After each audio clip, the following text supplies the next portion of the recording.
Greetings and welcome, my friends. This is the Italian Job 7.1, a fresh take to our most diabolical version of the series. We come in packing not just some of our usual tricks, but we have a heavy top end that can take over the game and smash the opponent's board. Sometimes we don't kill them, sometimes we make them concede. Let's get in there. We have the full set of Stormchaser's talent, the 1-mana enchantment that should have been banned years ago. It gives us an early token that we can use to block or get in some early hits. Then later in the game, we can use it to get back an instant or sorcery from our grave. A doppel every turn is usually enough to end the game in our favor. It is rare we take it to level 3, but against some opponents, doing so can give us the edge we need to take down their life total. Get Lost is our spot removal of choice, simply for the fact that we can use it to snipe enemy men, opposing planes, walkers, and even enchantments. We do end up giving them a pair of map tokens that they can use to pump their men, but it is well worth the versatility the card gives us. Consult the Star Charts is one of our dig cards. We can use it at only 2 mana if we're stuck with a shuffler special, but it truly shines later in the game when we can dig deep into our deck and get a pair of cards that can cripple the opponent. Auroral Procession has been an amazing instant that we can use to get back any card from our grave. It can easily help us get back a fabled passage to replay, a great way to get ourselves unstuck, or get back a sweeper if the opponent is proving rather resilient. If we have the time and opportunity, I love getting back one of our search cards to keep digging for ammo. Doppel is the duplication card that gives us a huge edge in the late game. We can copy our own permanents, but we can also copy anything the opponent has in play. It gives us the opportunity to take advantage of the best permanents on board. Stock Up is our final dig card. It's the one we've used in every version, so it is a tried and true card that helps us find more of what we need. While we only get to look at the top 5 cards, we always get to grab the best 2 out of those 5. In the late game, the consult is better, but early, nothing beats Stock Up. Ancient Cornucopia is our Swiss Army knife mana artifact. It ramps us, fixes our colors, and gains us life with the first spell we fire off every turn. While there are other mana artifacts at this same price point, none others do as much as the Horn of Plenty. Day of Judgment is our sweeper this time around. We traded in Beyond the Quiet for the Judgment, since it doesn't also take out our spacecraft. It still takes out the majority of men, but now we preserve our battleship for a crippling doppel later in the game. Elspeth Stormslayer is an excellent token producer. The tokens can help us block enemy men, but what we're really after is her token doubling ability. This effectively doubles every doppel and can give us an overwhelming advantage on board. Her pump ability is useful if we have enough token men on board to make them dangerous. And her -3 ability is great if the opponent is relying on one big monster for damages. Vivien Reid gives us a way to find additional lands to fuel our top-end plays, but her -3 ability is a good way to take out opposing enchantments and artifacts. It also takes out enemies with flying, and her ultimate makes our men rock stars. Planetarium of Tong is a solid dig card, as it can help us find cards we need, while also giving us an extra play for only 1 mana. A 1-mana Ugin is entirely possible. Unfortunately, we are not set up to scry or surveil by other means, so we're relying on the activation of the Planetarium for its scry. The Green Virtue is a powerful ramp card. For 1 green mana, we can return a land in our grave back to our hand. That gives us a great way to get out of a shuffler special if we have a fabled passage. Once we play it out for its full 7 mana cost, the Virtue will let us tap our basic lands for triple the mana they would normally produce. This effect multiplies, so if we have 2 Virtues in play, we'll get 9 times the mana from our basics. This lets us power out enormous doppels, the likes of which will make the opponent's eyes pop out of their tiny skull. Ugin, Eye of the Storms, is a very powerful planeswalker that gives us card draw and life. When we fire him off, we even get to snipe an opposing permanent. We can even use his mana ability to add a point to a big doppel. His ultimate is something we could use too. That would let us get the other 3 colorless cards and play them for free. Each one will exile yet another opposing permanent, thanks to Ugin's exile ability. Extinguisher Battleship is our kick to the opponent's face. Not only does it come in and take out a permanent, this will also hit every creature if play for 4 damage. It might not take out every enemy, but it will once we copy it up with a big doppel. Once we run out of non-land permanents to take out, we will aim the battleship's guns at the opponent's lands. This firepower is relentless, and there are times we reset the opponent back to their turn 2 board while we have a pile of cards in play. It doesn't knock the opponent out right away, but that's fine, as they usually hop on the pain train and get the F out of town. We always love putting the FU in fun. For lands, we're playing 4 Fabled Passage, the special land we can sacrifice to fetch out any basic, 3 Lush Oasis, the Simic Desert, 3 Creosote Heath, the Selesnya Desert, 3 Lonely Arroyo, the Azorius Desert, 4 Forest, 4 Island, and 3 Plains. Playing the deck is fairly simple and fun since we get to play so many powerful cards in a single deck, use spot removals early on big threats, and crush the opponent's overcommitted board with a sweeper. Use Search to dig for cards whenever possible. Ramping to our bigger spells is often a key that unlocks the door of success. Use Auroral Procession strategically to get back a card that benefits us most. Once we get to the point we can fire off a doppel every turn, we've usually got the game well in hand. We struggle early, but if we can get this deck to the mid-game, we usually run the table. There are multiple ways to win, but go with whatever pops up. But the best is when you force the opponent to get their rear on board the pain train. Sometimes their best option is the concede button. That's the deck, boys. Let's go play some games. Do you want to play a game? This is Rob Storm on us. The only storming he's going to do is in his pants. We're kicking things off with a 3-lander. We have a pair of our dig cards, as well as a Horn of Plenty and a sweeper. I like it. Keep your pants on. They get to drop in a white leyline, probably the most common opponent. Life gain is back on the big show.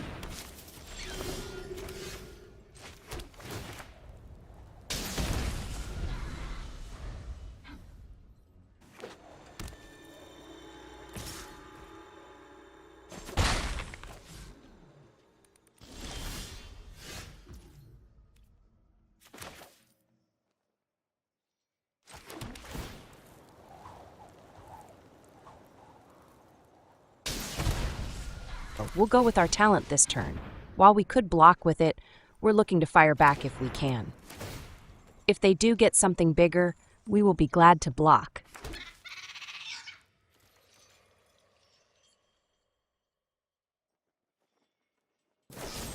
In a twist of fate, they use a removal on their own guy. They must have kept a shuffler special and haven't drawn a 3rd land. That costs them a pair of cards, but they will get another land. They play out a Wind Crystal. This is a different life gain pile than we've seen previously. They are down to just 2 cards now, so they will struggle. We'll go with our Horn of Plenty this turn. That gets us set up nicely for our following turns.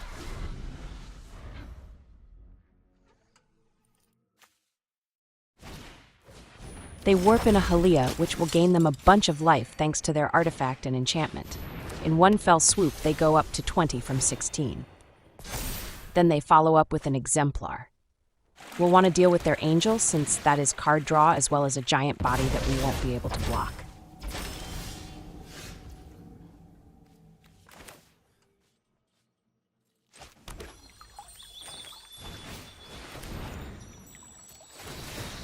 Spot removal here would be great. And there it is. It is a bit too early for Ugin, but with only 1 copy in the deck, we either take him now or we might not see him until much, much later. We'll snipe their Exemplar before it gets the chance to draw them another card.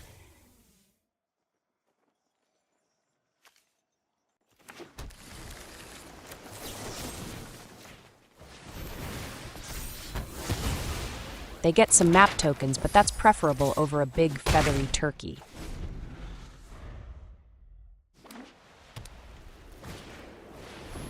They pay full price for their Halia. Their main source of life gain has returned. They follow up with a Channeler. That gives us a reason to fire off the Judgment. They us a map token hoping to gain an advantage. but that gets them a land. They crack the last map token, and there's another ley line on top. We can clear out their men, but they have a fountain port in play, and enough lands to activate it and make sushi. We can take out the land, but we need a battleship, and we're rather far away from that. For now, the judgment will have to do.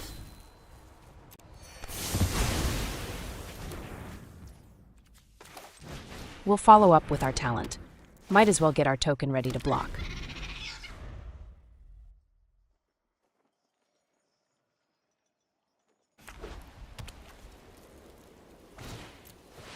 They drop in their second ley line. There is no life total that we can't take down, but this will be a challenge. They pass the turn, they're going to play smart and make a sushi at the end of our turn. Or if we send our otter, we draw a virtue and we'll use it to get back our passage. That will be our 7th mana, and that gets us to Ugin.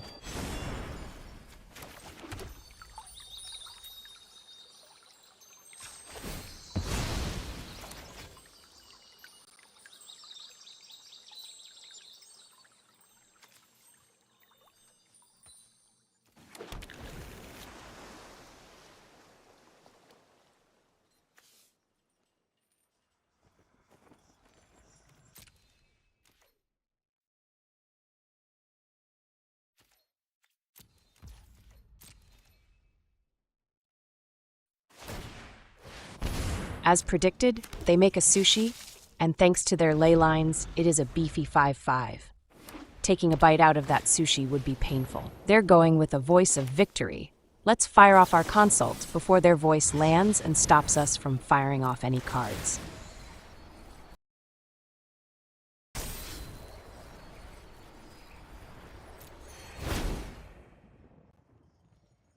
Another judgment would be good against a deck dependent on men to get through for damages. And the Planetarium would be great, especially after we drop in Ugin.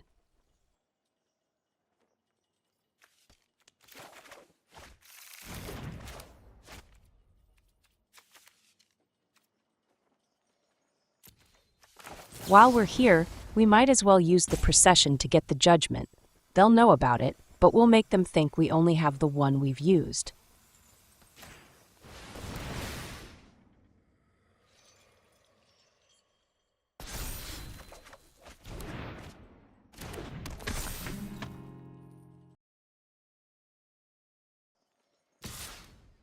They send it, and before we can block, they give their sushi flying and lifelink. It's a blow, but if you look at the calendar, all their days are numbered. We draw a second horn of plenty. Before we go with Ugin, we want to make sure he's not going to take too much a beating. We have to clear their men out.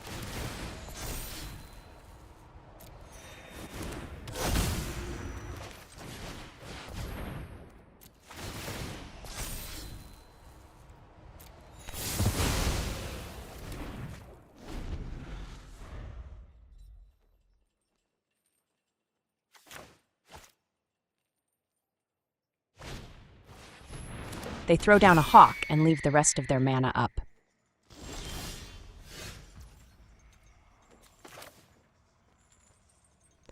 We'll go with our Dragon Walker, and we can use his Smash ability to deal with their Water Crystal. Then we can use his +2 ability for a bit of life and a draw.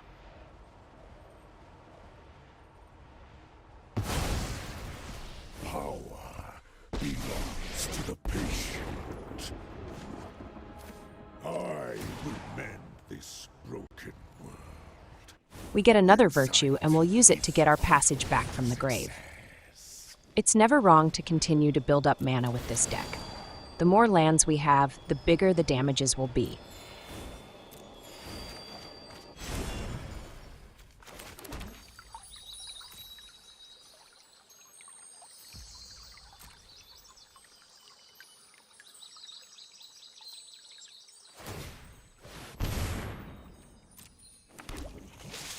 At the end of our turn, they make a sushi. We thought they might, and that's enough to take Ugin down, but we do have a procession to get him back whenever we want. They play out another hawk even in the face of a pair of talents and a judgment in our grave. That's either brave or stupid. One of those two. They do come after Ugin, but they have not seen the last of him. Ugin will return. They pull a botch maneuver out of their pants and sacrifice their sushi for a draw. What they really should have done was save their fountain port to make more sushi at the end of our turn. Oopsie poopsie, bro.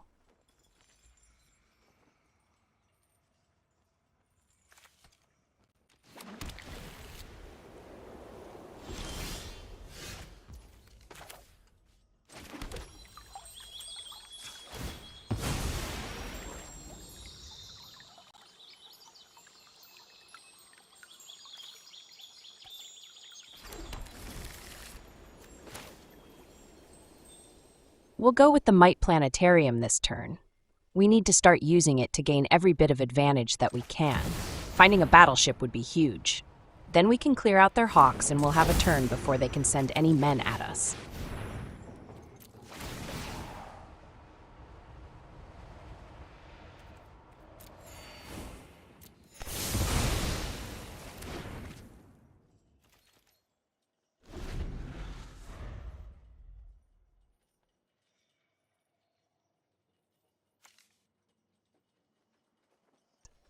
They go without plays. They're going to be relying on the power of their fountain port to keep making sushi and pressure us with those.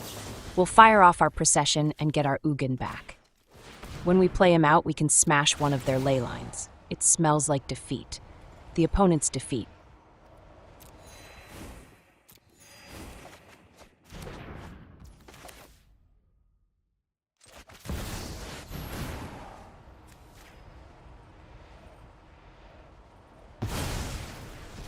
One step east.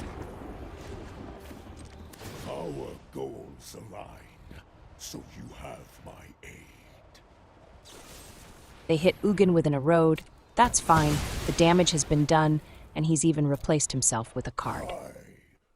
Plus, we can get him back yet again. Ugin will return. Hilariously, we draw another procession. I hope they like seeing Ugin. Breathe and learn.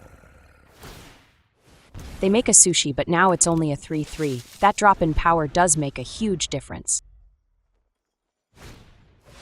They score another water crystal, because gaining life a tiny amount at a time is not how they do it.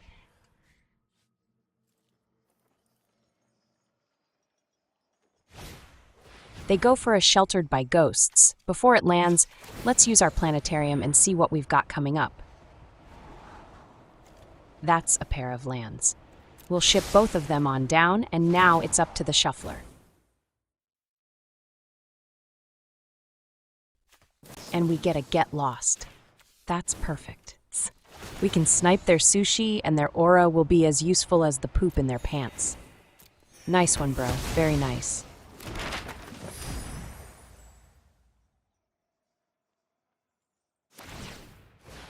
They're so angry they make a sushi right now instead of waiting. The frustration is rising, the mistakes are being made, and they have a log in their pants. We'll go with Ugin yet again this turn. Not only does he eliminate some of their stuff, but he gets us closer to a doppel.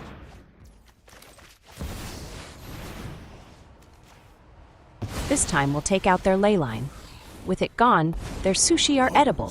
What a cute little fish you got there, bro. Very nice. This insight is vital to success. They drew another ley line. Sometimes you need a little help from the shuffler.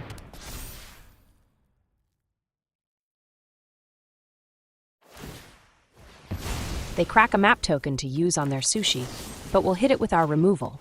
The delay will only grow their frustration. Mistakes will be made.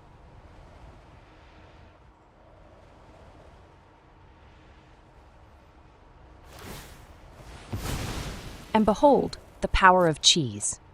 They fat sack their sushi for a draw. Now they won't be able to make another sushi until after they untap on their next turn. Brilliant. Thanks, bro. They drew a Halia, which is now going to draw them another card. That's about the only thing they've got going.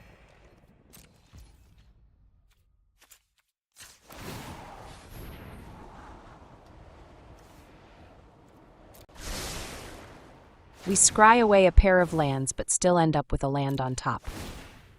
The land drawing portion of this program has arrived.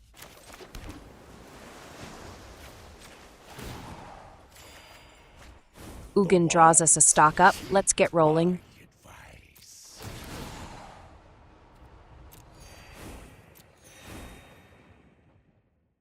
There's a Doppel, and the consult will do nicely.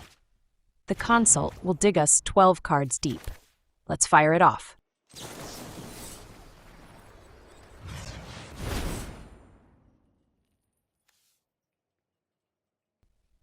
There's a battleship right there, and right next to it is Elspeth. We'll finally be able to apply boot to hind end. Elspeth will make us a pair of blockers, and from here we will unleash pain. I light the path. Ready arms!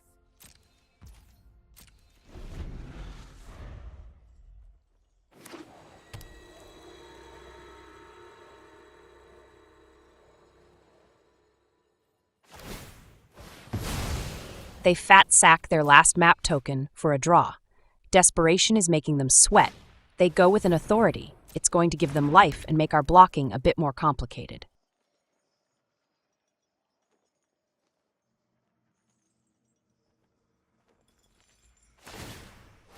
The water crystal gets activated and it will launch their Halia into the air. They better enjoy the hit. That could be the last one they get this game. Cease this tantrum.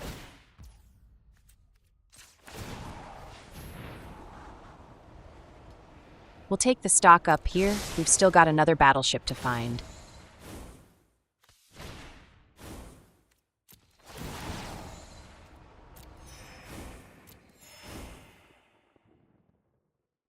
And there it is. We'll take it and grab a land.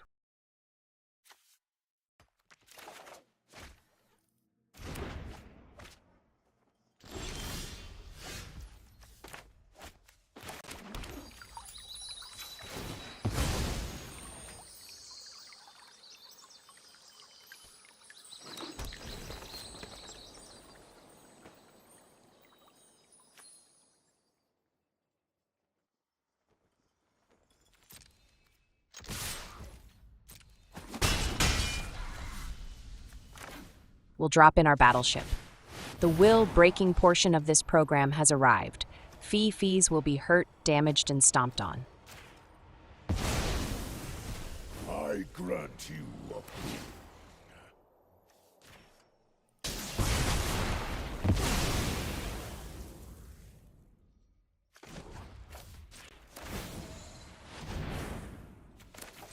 Up next is our other battleship. The application of boots to rear end will not stop. With both battleships in play, we can copy each one with our Doppel.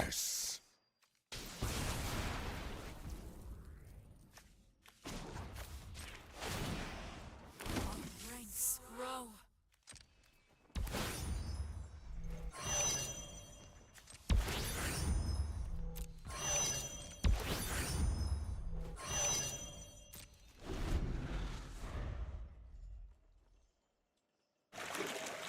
They get another fountain port. That is obsolete now. It was good a few turns ago, but with double battleship in play, we can make their lands extinct.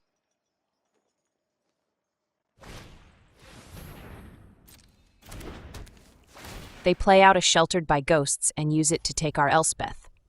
I would have thought Ugin was the big danger. Dark days lie ahead.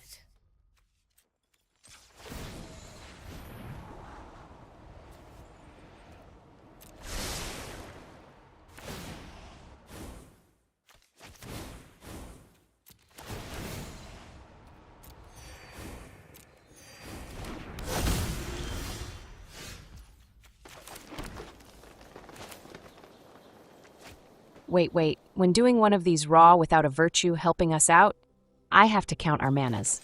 By the looks of it, we have enough for a 4-point Doppel. That's going to be enough. That's 8 battleships inbound. Bro has no idea what kind of mess he's in, but he's about to find out.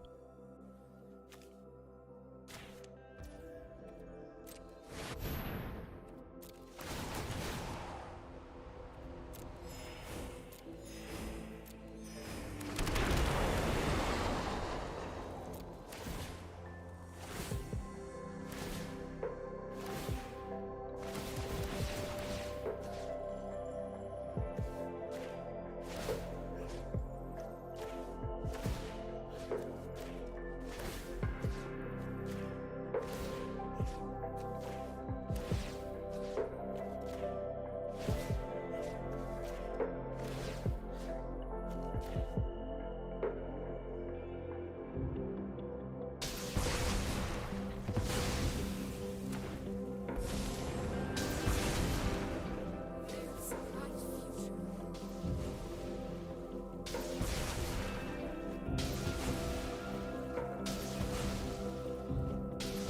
We've sent them back to turn 2. The demoralizing portion of this program has arrived. We can break their will to fight on.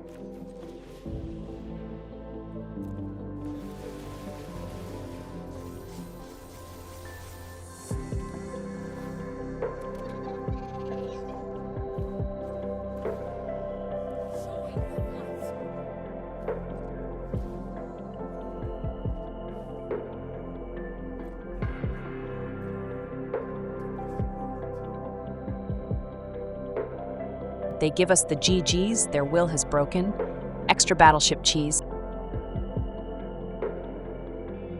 And that, my friends, is another satisfied customer.